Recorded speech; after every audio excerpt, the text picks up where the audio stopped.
नमस्कार, आप देख रहे हैं न्यूज़ 18 बिहार झारखंड और मैं हूं आपके साथ लक्ष्मी। मुख्यमंत्री नीतीश कुमार ने देखिए बिहार की आशा और ममता कार्यकर्ताओं के मानदेय में बढ़ोतरी करके उन्हें खुशखबरी दे दी है।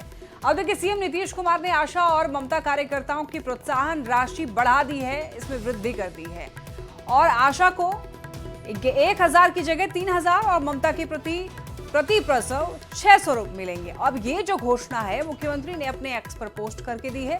सीएम नीतीश कुमार ने एक्स पर ये लिखा है कि नवंबर 2005 में सरकार बनने के बाद से ही, देखिए क्या लिखा है नीतीश कुमार ने अपने पोस्ट में, ये आप देखिए, नवंबर 2005 में सरकार बनने के बाद से हम लोगों ने स्वास्थ्य सेवाओं को बेहतर बनाने के लिए बड़े पैमाने पर काम किया है और ग्रामीण क्षेत्रों में स्वास्थ्य सेवाओं को बेहतर बनाने में आशा तथा ममता कार्यकर्ताओं ने महत्वपूर्ण भूमिका निभाई है और इसे ध्यान में रखते हुए तथा ग्रामीण क्षेत्रों में स्वास्थ्य सेवाओं के सुदृढ़ीकरण में आशा एवं ममता कार्यकर्ताओं के अहम योगदान को सम्मान देते हुए उनकी मानदेय राशि में वृद्धि करने का निर्णय लिया गया है। आशा कार्यकर्ताओं को अब 1000 रुपए की जगह 3000 रुपए प्रोत्साहन राशि प्रदान की जाएगी उनको। साथ ही साथ यहाँ पर देखिए ममता कार्यकर्ताओं को प्रति प्रसव 300 रुपए की जगह 600 रुपए की जाएगी। यानी कि ये पोस्ट करके नीतीश कुमार ने ममता दीदियों को, साथ ही साथ जो आशा कार्यकर्ता हैं उनके लिए उनकी राशि बढ़ा करके उनको खुशखबरी दे दी है और काफ़ी ज़्यादा उनको खुशी है। ऐसे में देखिए कई जो आशा कार्यकर्ता हैं उनको ये उम्मीद नहीं थी कि ये राशि जो है बढ़ेगी, लेकिन अचानक से नीतीश कुमार का ये फैसला जो है उन सभी आशा कार्यकर्ताओं और जितने भी यहाँ पर ममता दीदी हैं उन सभी लोगों के चेहरों पर खुशियाँ अब आ गई हैं। तो जितने भी ममता कार्यकर्ता हैं और जितनी भी आशा कार्यकर्ता हैं, आशा वर्कर्स हैं, उनके मानदेय में बढ़ोतरी के बाद अब उनके चेहरे पर खुशी।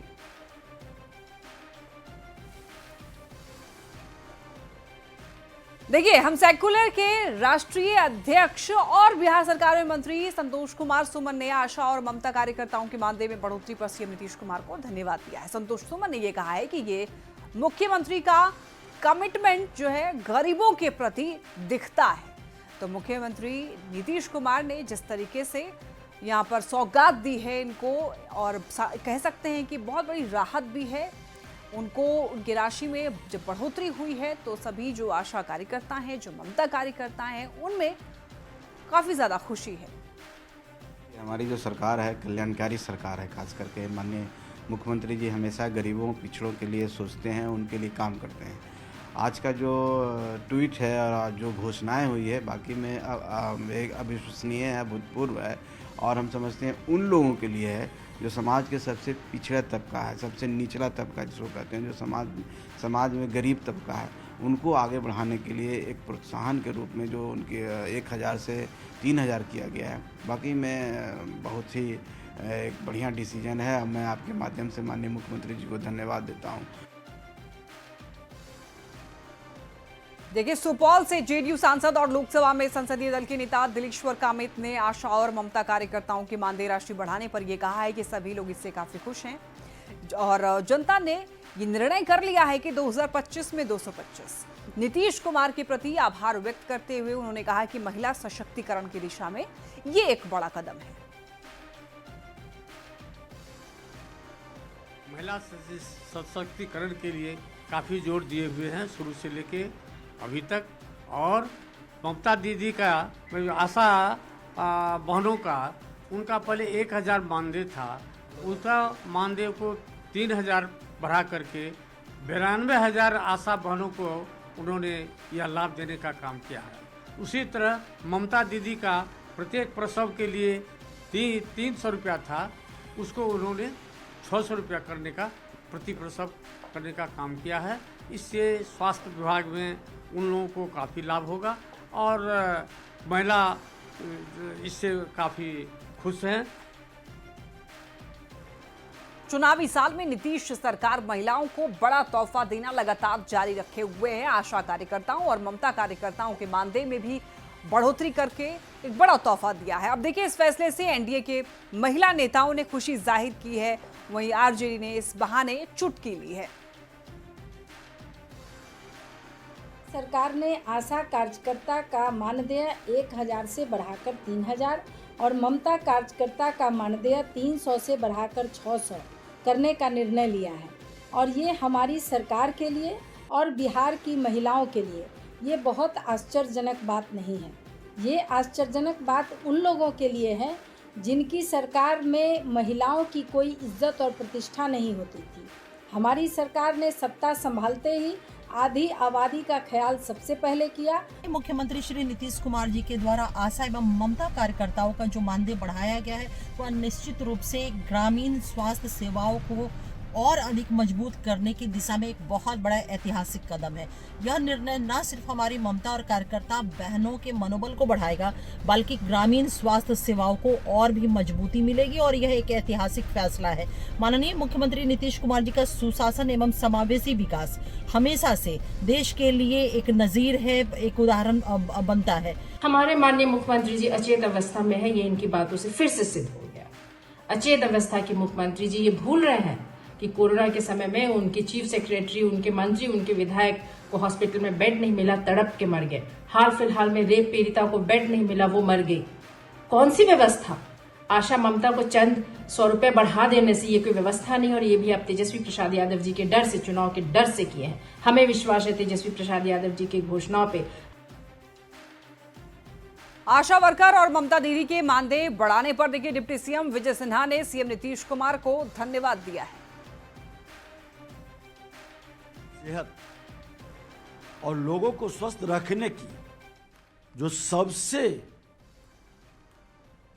सुलभता से, सरलता से हमारी आशा बहनें और ममता बहनें ये जो स्वस्थ रखने की गारंटी, गर्भवती महिलाओं को सुरक्षित करने का, आज बिहार के माननीय मुख्यमंत्री नीतीश कुमार जी उनके मानदेय बढ़ाकर उनका सम्मान और सशक्तिकरण को ताकत दिया।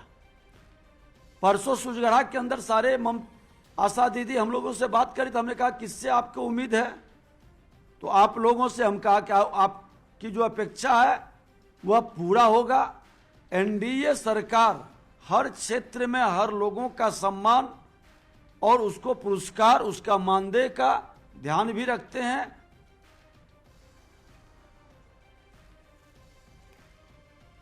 बढ़ते हैं खबरों में आगे। देखिए पूर्णिया के बाइसी गांव में खाद्य और उपभोक्ता संरक्षण मंत्री लेसी सिंह ने महिलाओं के साथ संवाद किया। कार्यक्रम का नाम रखा गया दीदियों से दिल की बात। इस दौरान मंत्री लेसी सिंह ने +2 विद्यालय गुवासी के नए भवन का उद्घाटन भी किया। मंत्री लेसी सिंह ने बिहार सरकार द्वारा महिलाओं के हित में चलाए जा रहे योजनाओं की जानकारी दी और उन्होंने ये कहा कि सरकार महिलाओं के लिए कई योजनाएं चला रही है। बिहार पहला राज्य बना है जहां मुख्यमंत्री नीतीश कुमार ने महिलाओं को 35% आरक्षण दिया है और अपने विधायक से बात कर महिलाएं भी काफी खुश थी। देखिए हम लोग लगातार जो हमारी आधी आबादी है उनसे संवाद करते हैं और उनके लिए काम भी करते हैं। आज ये कार्यक्रम दीदी से दिल की बात कार्यक्रम में बड़ी संख्या में आप लोग देख रहे हैं, हमारी दीदियां आई है, माताएं आई है, बहनें आई है। हम लोग से लगातार ये लोग जुड़ी रहती है, लेकिन जब क्षेत्र में कार्यक्रम होता है, मिलने का होता है तो मिला जुला रहता है समूह। तो आज हम लोगों ने ये तय किया कि दीदियों से ही बात करेंगे, क्योंकि वो अपने दिल की बात कहेंगी, हम भी अपने दिल की बात कहेंगे। बिहार में एसआईआर के खिलाफ विपक्षी सांसदों का विरोध प्रदर्शन जारी है। संसद के बाहर आज भी एसआईआर के खिलाफ विरोध प्रदर्शन किया। विपक्ष लगातार वोट की चोरी बंद करो और एसआईआर वापस लो जैसे जो है नारे लगा रहे हैं। और देखिए विपक्षी सांसद ये आरोप लगा रहा है कि चुनाव आयोग बिहार विधानसभा चुनाव से पहले मतदाताओं को मताधिकार से वंचित करना है उनका मकसद, और वो इस मुद्दे पर दोनों सदनों में चर्चा की भी मांग कर रहे हैं।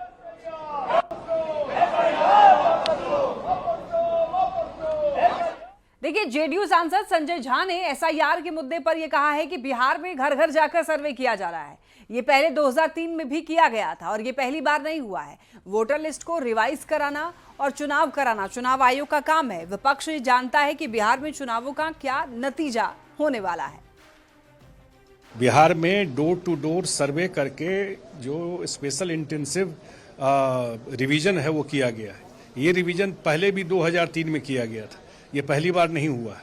और आप जानते हैं कि उसमें जो 22 से 23 लाख जो लोग अब मर गए उनका डिलीट किया है, तो मरे हुए लोगों का लिस्ट से नाम नहीं निकाला जाएगा, उसके नाम पर कोई बोगस वोटिंग कराएगा, या लोग परमानेंट शिफ्ट कर गए, या एक जगह से ज़्यादा जगह वोट है, यही लिस्ट हटा है। और 1 महीने का समय दिया कि आपको किसी नाम पे ऑब्जेक्शन है तो वो आप दीजिए, उसको उसमें ऐड किया जाएगा। सीएम नीतीश कुमार आज अचानक जहानाबाद के मखदुमपुर प्रखंड स्थित बानावर पहुंचे, जहां पर विकास कार्य का सीएम ने जायजा लिया।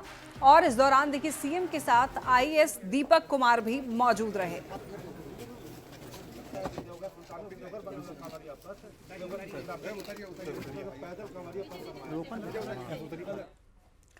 और देखिए वीआईपी प्रमुख मुकेश सहनी से जुड़ी खबर मिल रही है, एनडीए में आने का उनको ऑफर दिया गया है।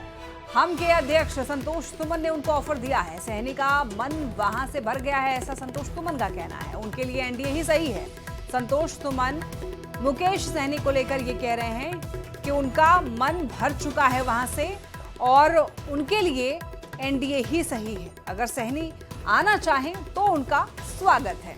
मुकेश सहनी से जुड़ी यह खबर, संतोष सुमन का ये कहना है कि मुकेश सहनी का मन वहां से भर गया है, अगर वो एनडीए में आना चाहेंगे तो वो आ सकते हैं। यानी कि वहां गठबंधन में अब सहनी जी का मन भर गया है, संतोष सुमन ये कह रहे हैं। साथ ही साथ इसको लेकर वो खुला ऑफर दे रहे हैं कि एनडीए में वो शामिल होना अगर चाहें तो वो आ सकते हैं।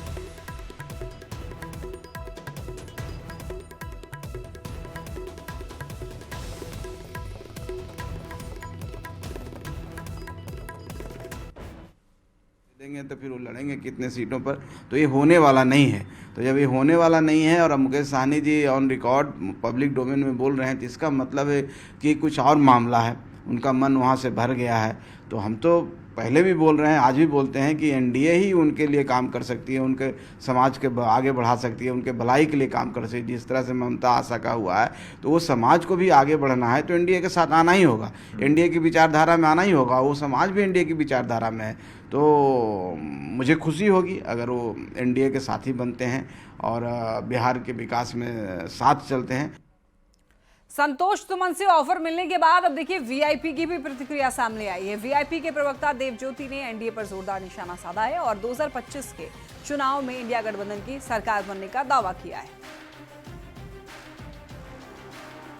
पार्टी को तोड़ दिया ना बीजेपी ने हमारा पार्टी को, एक अति पिछड़ा का पार्टी को खरीद लिया, पार्टी को खत्म करना चाहा, एक अति पिछड़ा नेता को बिहार की राजनीति से समाप्त करना चाहा।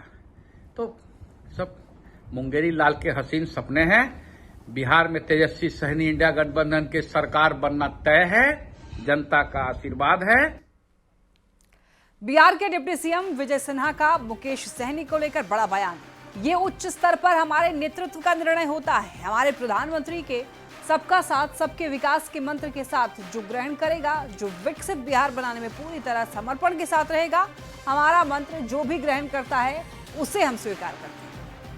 स्तर पर हमारा नेतृत्व का निर्णय होता है, नीचे स्तर पर कोई निर्णय नहीं कर सकता।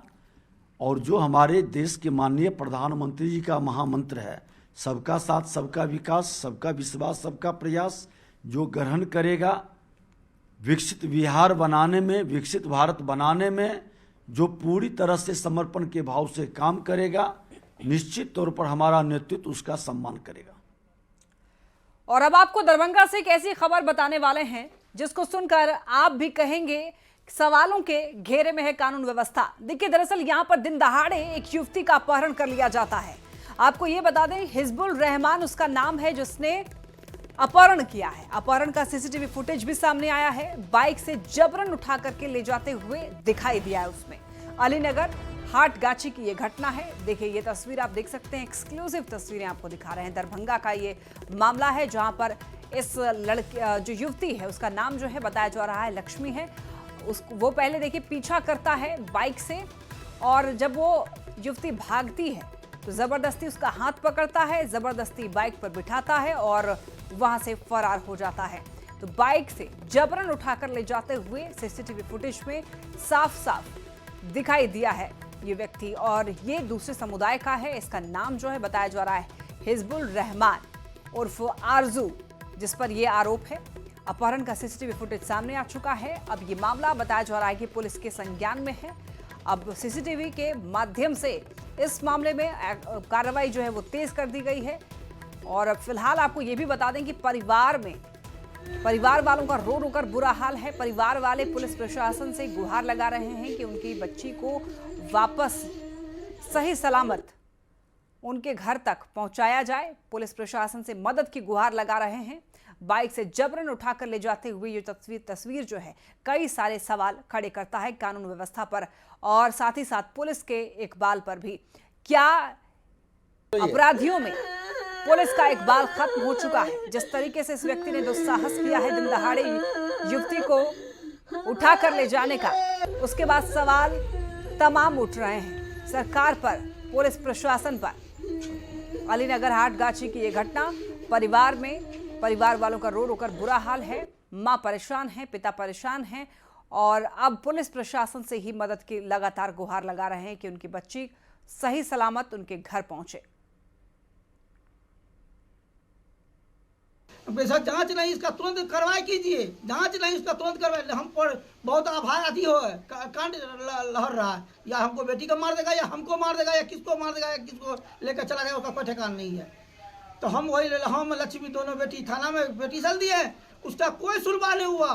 कल 5 बजे 5 बजे की घटना है सर। बेटी हमारा आ रहा था, या 5 या 4:30 के लगभग में आ रहा था। कहाँ से आ रही थी लड़की? दुकान पर से। एक 3 लड़की से बात करते हुए आई सिकंदर की दुकान तक आई तो मेरी एक महिला मिली पीला साड़ी में क्या बोली नहीं मिली से मेरी बहन भाग गई दुकान की तरफ से भागा ना, तो ये लड़का है ना गाड़ी का स्पीड थोड़ा बढ़ा दिया ना, तो बढ़ा के मेरी बहन को ठौना पकड़ के हाथ खींच के बैठा दिया गाड़ी पे। आगू होके मेरी बहन नहीं बैठ रही थी, जबरदस्ती लड़का बैठा के मेरी बहन बेटा को बड़े वाले शिवम को मारा है और मेरी बहन को ले गया है नाजिम दुकान होते। अभी इसका दोस्त आया वहद, तो अभी लड़का क्या बोला, अभी तो एक ही बहन को उठाया, अभी तो और एक बहन को उठाएंगे।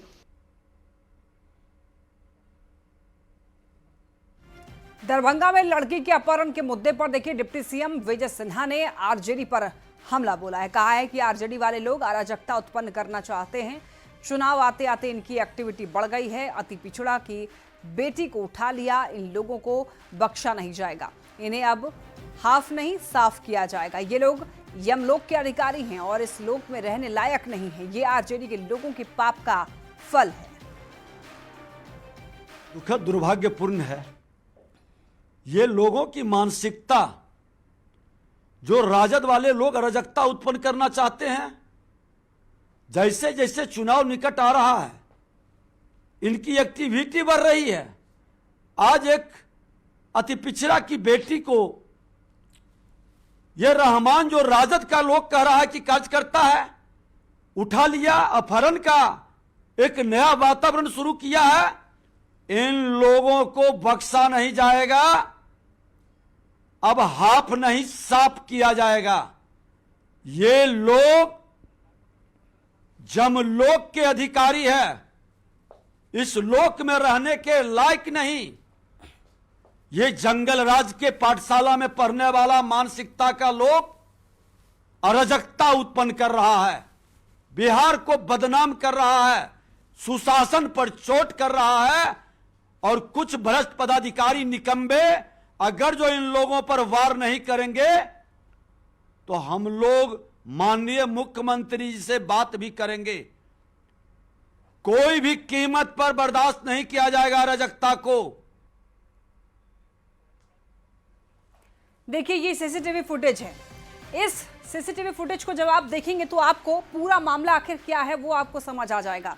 ये यहाँ पर बाइक से उतरता है, लड़की का हाथ जो है जबरन पकड़ता है और उसे जबरदस्ती उठा करके बाइक पर बिठा लेता है आगे, और उसके बाद बाइक लेकर के फरार हो जाता है।